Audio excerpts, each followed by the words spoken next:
जाति की, जो कि संपूर्ण भारतवर्ष में पाई जाती है और जाहिर है जब पूरे भारत में पाई जाती है तो जनसंख्या भी अधिक है। आइए आज हम बात करेंगे चमार जाति की। इस चर्चा में इस जाति के बारे में विस्तार से बताने के लिए आज हमारे साथ स्टूडियो में मौजूद हैं इतिहास के जानकार डॉक्टर सीतम जी। आइए कुछ उनसे चर्चा करते हैं, कुछ जानकारी लेते हैं। लेकिन दर्शकों, उनसे चर्चा शुरू करने से पहले एक रिक्वेस्ट आपसे है कि आप हमारे इस चैनल को सब्सक्राइब करें, लाइक करें और हमारे द्वारा दी गई जानकारी आपको कैसी लगती है हमें कमेंट करके बताएं। तो आइए मिलते हैं डॉक्टर सीतम जी से। नमस्कार डॉक्टर। बड़ा अच्छा लगता है, आप अच्छी अच्छी जानकारी देते हैं जी। और मैं तो चाहता हूँ आपकी जानकारी जो है ये दर्शकों को बड़ी अच्छी लगती है जी। और सबको पता भी चलना चाहिए हमारे समाज के बारे में, हमारी जाति के बारे में। बिल्कुल। तो आज जो हम चर्चा करेंगे जी, जैसे कि हमने सुना, तो ये बताइए कि हमारी जो चमार जाति है ये कितनी प्राचीन है? क्षत्रियों में, वैश्य में या शूद्रों में ये किन में पाई जाती है? अच्छा, शर्मा जी, सबसे पहले मैं आपकी टीम को और आपके दर्शकों को धन्यवाद देना चाहता हूं कि वो देखते हैं इस चैनल को और नए नए जानकारियाँ हमें मिलती हैं और जानकारियाँ मिलती हैं तो मैं भी अपने आप को गौरवान्वित करता हूं कि लोग मुझ पर ध्यान दे रहे हैं मेरे बताई चीज़ पर। तो प्रश्न आपने किया कि चमार जाति कितनी प्राचीन है जी। और क्षत्रिय, वैश्य, शूद्र, ब्राह्मण इनमें कौन से वर्ण के अंतर्गत? तो आपको बताना चाहता हूँ कि ये जो चमार जाति शब्द जो है ये जाति बहुत बाद की देन है। जब आप ऋग्वेद पढ़ेंगे तो उसमें कहीं आपको जाति शब्द नहीं मिलेगा, उसमें मिलेंगे वहाँ वंश, न वर्ण मिलेगा न जाति मिलेगी, वहाँ वंश न सब। जैसे नागवंश, जैसे ऋक्ष वंश, जैसे राक्षस वंश, जैसे मौर्य वंश और जैसे चमर वंश, ये सब वंश थे। ऋषि वंश, ब्राह्मणों का कुल, तो जाति नहीं थी कोई। तो ये 5,500 वर्ष पुरानी बात है। सिंधु घाटी सभ्यता में जब फैलाव हुआ आर्यों का तो उसमें सब वंश थे और उनमें एक चमर वंश भी था जिसे आज चमार जाति का। तो सीतम जी का चमर वंश होने का कोई प्रमाण है? हाँ, चमर वंश का प्रमाण है। ऐसा नहीं है कि हवा में है कुछ। ये चमर वंश जो है इसके प्रमाण 2 जगह पाए जाते हैं जी।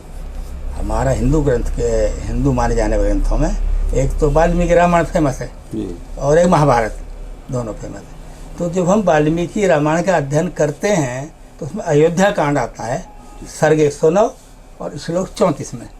संस्कृत में 2 पंक्ति का पूरा श्लोक है, आपको स्क्रीन पर दिखाएंगे। और दूसरा ग्रंथ है महाभारत, जिसका अनुशासन पर्व श्लोक 17 और श्लोक 18 में भी संस्कृत में पूरा, जिसमें 10 वंशों का जिक्र है और जिसमें चमर वंश भी लिखा हुआ है। तो सीतम जी इनका चमर वंश नाम कैसे पड़ा? अच्छा, चमर वंश नाम कैसे पड़ा? देखिए, उस जितने पशु हैं उनमें एक पशु चमर भी होता है और वो कहाँ पाया जाता है? तराई के इलाकों में, ठंडाई के इलाकों में, बर्फीले इलाकों में पाया जाता है। वो जो मादा होती है उसे चमरी कहते हैं, जो नर होता है उसे चमर कहते हैं, चमर, चमरी। तो ये पशु आज भी पाया जाता है, आज भी जाओगे आप उसमें मिलेगा देखना आपको। जैसे लद्दाख, तिब्बत, पौड़ी, गढ़वाल, नेपाल, कैलाश पर्वत और रूस की और तुर्कस्तान की अलाइयों में पाया जाता है, विदेशों में। और हमारे यहाँ आपने देखा होगा कैलाश पर्वत जो है वो बर्फीला इलाका, गए भी होंगे, और उसमें बर्फ रहती है। इतनी ठंड होती है कि वहाँ अगर गाय को भेज दो, गाय एक दिन जीवित ना रहे, भैंस एक दिन जीवित नहीं रहे। जो ठंड को सहन कर सकता हो, तो चमर पशु ऐसा है, वो ठंडे इलाके में पाया जाता है। इस प्रकार का पशु है। तो इस पशु की नस्ल कैसी होती है? हाँ, इसकी नस्ल, आकार जो है वो गाय जैसी होती है बिल्कुल। गाय से नाटा होता है और जैसे बिजार का होता है नहीं हमारे इधर कुब, ऐसा कुब होता है उसमें। अच्छा। गाय के शरीर पर बाल नहीं होते, इसके शरीर पर बहुत लंबे लंबे 1, 2, 3 बाल होते हैं। इसके पूंछ झब्बेदार होती है घोड़ी की तरह। तो इसकी ये पहचान है, इससे पहचान है ये चमर पशु है। शीतम जी, एक सवाल और मेरे मन में आया था कि चंवरवंशी जो थे, इनका पेशा क्या चमड़े संबंधित था? इनका पेशा चंवरवंशियों को चमड़े से संबंधित नहीं था। ये जो चमड़े की बात आ रही है, जो चर्म कला थी, जूते बनाना और चमड़े के जितने बर्तन बनाना, म्यान बनाना तलवार की, और दस्त कवच बनाना, सीन कवच बनाना, सीने पर लगने वाला, ढाल बनाना, ये एक अलग वर्ग था दूसरा। जी। हाँ, जिसे हम आज समझ नहीं पा रहे हैं। ये चमर शब्द है, वो चर्मकार शब्द है। तो जो ऋग्वेद जब हम पढ़ेंगे, जी। ऋग्वेद में जिक्र आता है कि उसमें सुधनवा था, सुधनवा नाम का जी। व्यक्ति, और उसके 3 पुत्र थे, बिंबा, बाज और रिभुष, 3 थे। वो तीनों के तीनों बड़े कलाकार, दक्ष किसी न किसी काम में। एक तो ऐसा था जिसने बिना घोड़ों के चलने वाला रथ बनाया था, 8 पहियों का। जी। हाँ, वो चलता, कल पुर्जों से चलता था। एक दूसरा पुत्र जो था, उसने क्या काम किया, वो चिकित्सा में पारंगत था। उसने अपने पिता का बूढ़ापन जो था उसे जवानी में बदल दिया, शरीर को मजबूत बना दिया, और मरी हुई गाय को जीवन देने का काम करता था। वाह। इतना। और जो तीसरा पुत्र था एक, वो पुत्र ऐसा था कि जो गाय मर गई या कट गई, उसका चमड़ा उतारता था, उसे पका के पक्का चमड़ा बनाता था। और इतना ही नहीं किया उसने एक चमस बर्तन भी बनाया, ऋग्वेद में मौजूद है जो, और उस चमस बर्तन को जो हमारे इलाके में चरस कहते हैं, गांव में चरस। हाँ, वो चमस चलती थी जो, वो चमस बर्तन। और चमस को ऐसे नहीं, पहले एक बनाया, फिर उसके 4 भाग कर दिए, एक में सोमरस, एक में दही, एक में दूध, एक में पेय रख सकते थे, मदरा रख सकते थे। ऐसा आविष्कार उसने किया। तो उसकी जो औलाद थी वो चर्मकार कहलाई आगे तक, महाभारत काल तक। त्रेता हो गया, महाभारत काल तक जीन बनते थे, घोड़े की जीन साज बनते थे, पट्टी बनते थे, सांटे बनते थे, जूतियाँ सब वो करती थी। चंवरवंश का कतई कुछ लेना नहीं, बिल्कुल। तो शीतम जी, इन चंवरवंशियों की पहचान क्या थी? चंवरवंशियों की, जी। चंवरवंशियों की जितने भी वंश थे, सबकी अलग अलग पहचान थी। जी। कुछों की पशुओं के नाम पर, कुछ ही पक्षियों के नाम पर। जैसे मौर्य वंश है, तो वो मोरों को पालते थे, और मोर का चिन्ह उनके झंडे पर होता था, तो मयूरवंशी या मौर्य वंशी उन्हें कहा गया। जो नागवंशी थे, उनके झंडे पर नाग का निशान होता था, वो नागवंशी कहलाए। पिछले एपिसोड में बता चुके हैं आपको। ऐसे चंवरवंशी जो थे, उनके झंडे पर, जो मैं पहले बता चुका हूँ, चंवर पशु जो था, वो चंवर पशु का चिन्ह होता था, और उसे लगाते थे वो, इसलिए वो चंवरवंशी थे। अपने दरवाजे पर भी लगाते थे, अपने त्योहारों पर भी लगाते थे, दीवारों पर खड़िया पोत कर गेरू से बनाते थे। ये सब उनकी पहचान थी कि चंवरवंशी है। शीतम जी, जैसे अभी आपने बताया जी कि चर्मकार अलग थे जी, और चंवरवंश अलग थे। हाँ। तो अगर ये चंवरवंश अलग थे तो इनका क्या काम था? अच्छा, हाँ, ठीक है, आपने प्रश्न सही पूछा। ये उलझन है जी। कि चर्मकार अलग थे, सुधनवा के पुत्र थे, मैंने बताया आपको। तो चंवरवंशियों का क्या काम था? चंवरवंशियों का काम था, जो ये चमर पशु था, इस पर बोझा ढोने का, सवारी करने का जी। काम था। और आपको एक लगे हाथों ये बात समझा दूं कि कैलाश पर्वत भी इनका इलाका था, चमर पशु जो जहाँ रहता, जहाँ से जलवायु मिलती है। तो आपने देखा होगा, शंकर भगवान के आश्रम में एक आपने बैल बैठा देखा होगा, जैसे बैल बताया जाता है, और उसका नाम बताया जाए नंदी। नंदी नहीं था, नंदी उसका पार्षद था, वाल्मीकि रामायण में मौजूद है, उत्तरकांड में। नंदी जो था वो आदमी था, नाटे कद का था, घोट मुंडा आदमी था, काला स्याह था, उसका पार्षद था, बाहर मतलब बॉडी गार्ड था, बाहर रहता।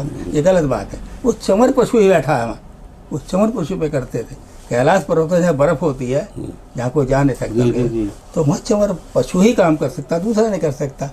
दूसरा ये था कि वो सवारी और बोझा ढोने के अलावा पशुपालन करते थे, ज़्यादा से ज़्यादा चमर से बेहात करके उसका और उसे बेचते थे, करते थे।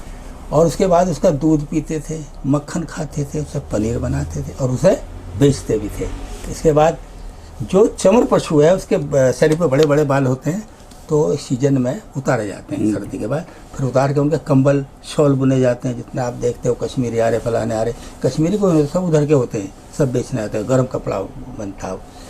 और अगला काम ये था कि जब पशु मर जाता था तो उसके खाल को निकाल लेते थे और सर्दी में बिछाने के और ओढ़ने का काम आता था।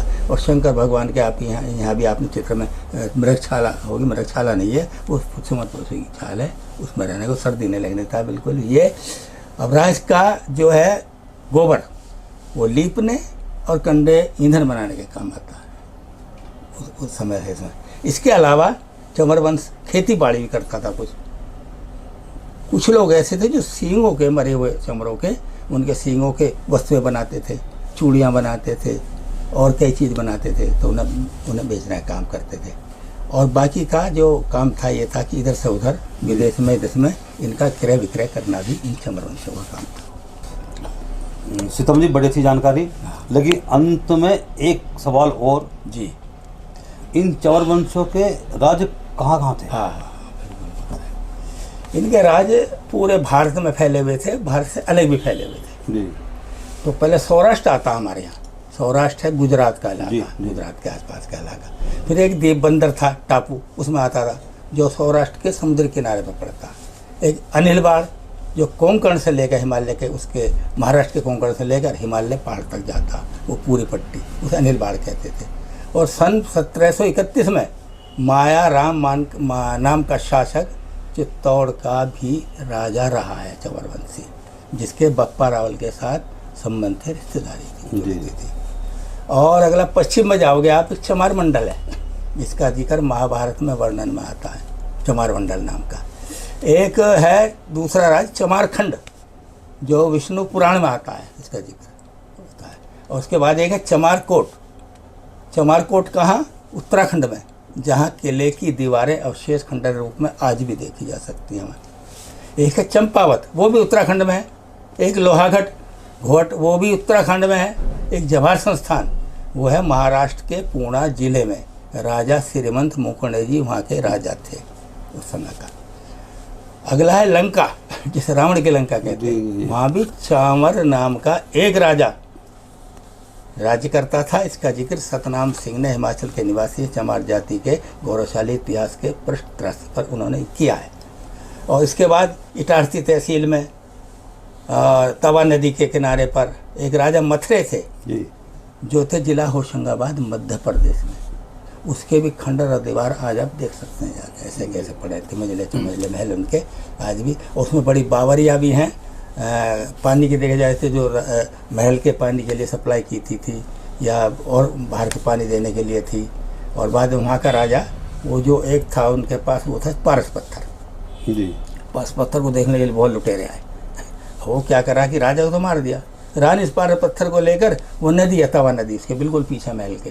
हाँ, इसके अलावा इटारसी तहसील में, मध्य प्रदेश में इटारसी तहसील है, होशंगाबाद जिला है, और वहाँ नर्मदा नदी आती है बहती, उसमें से एक सहायक नदी है तवा नदी, जिसके किनारे महल बना हुआ था।